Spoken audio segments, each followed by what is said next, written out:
নিবিড় চন্দ্র দেব মহাশয়কে অনুরোধ করছি।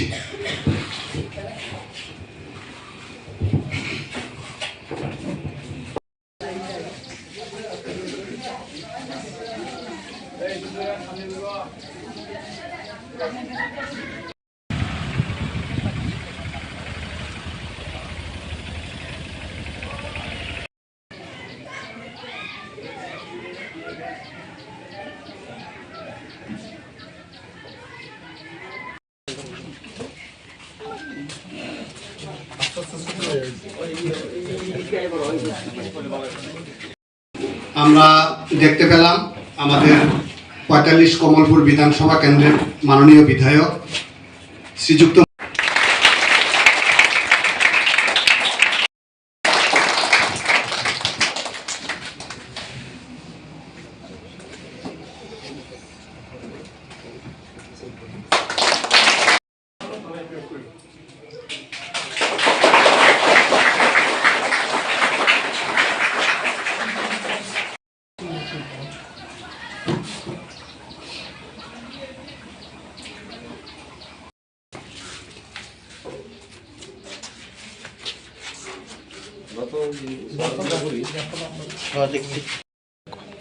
আজকে আমরা বহুজরায় আছি, বহুজরা উচ্চ বিদ্যালয়ে।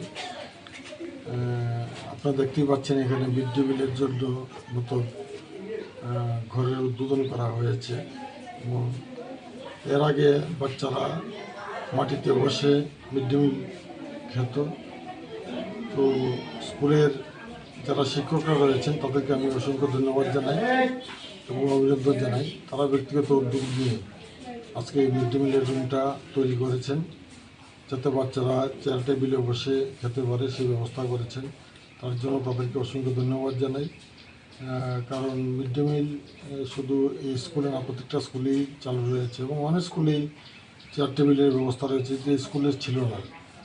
তো সেটি এখানে ব্যবস্থা করা হয়েছে। এখানে রাস্তাটা যে আপনারা দেখছেন বৌঞ্চার রাস্তা, এই রাস্তা কিন্তু আগে ছিল না, এই রাস্তা করে দেওয়া হয়েছে নতুন। তো এই রাস্তা দীর্ঘদিনের দাবি ছিল এলাকাবাসীর, কিন্তু সেই রাস্তা আমরা 18 সালে সরকার পরিবর্তনের পর সেই রাস্তা সেখানে করা হয়েছে, এতে যাতায়াতেরও সুবিধা হয়েছে।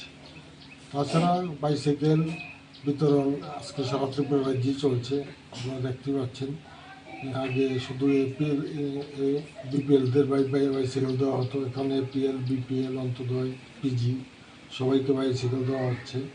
এটাও রাজ্য সরকারের একটা যুগান্তকারী পদক্ষেপ এবং শিক্ষার অগ্রগতি ছাড়া দেশের অগ্রগতি সম্ভব নয়, দেশের উন্নয়ন সম্ভব নয়। শিক্ষাকে সরকার সবচেয়ে বেশি প্রায়োরিটি দিয়েছে, এই ক্ষেত্রে ব্যতিক্রম নয়। তো আমাদের কমলপুরে আমরা দেখেছি ডক্টর ইংলিশ মিডিয়াম স্কুল এবং হাওড়ি বিদ্যাজ্যোতি স্কুল কয়েকদিন আগে আমাদের মাননীয় মুখ্যমন্ত্রী এসে উদ্বোধন করেছেন। তো সব মিলিয়ে শিক্ষাকে অগ্রাধিকার দেওয়া হয়েছে এবং শিক্ষার প্রতি কোনো কম্প্রোমাইজ নয়।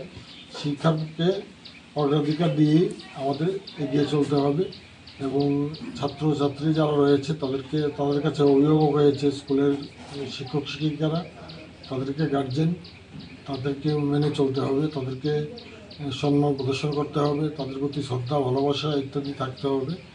তো সেটাই আমরা পরবর্তী সময়ে প্রকৃত মানুষ হওয়ার ক্ষেত্রে গুরুত্বপূর্ণ ভূমিকা নেব। তো আমি আপনাদের এই চ্যানেলের মাধ্যমে আজকে ভুবনচরে এসে আমরা সত্যিই খুব আনন্দিত এবং গর্বিত।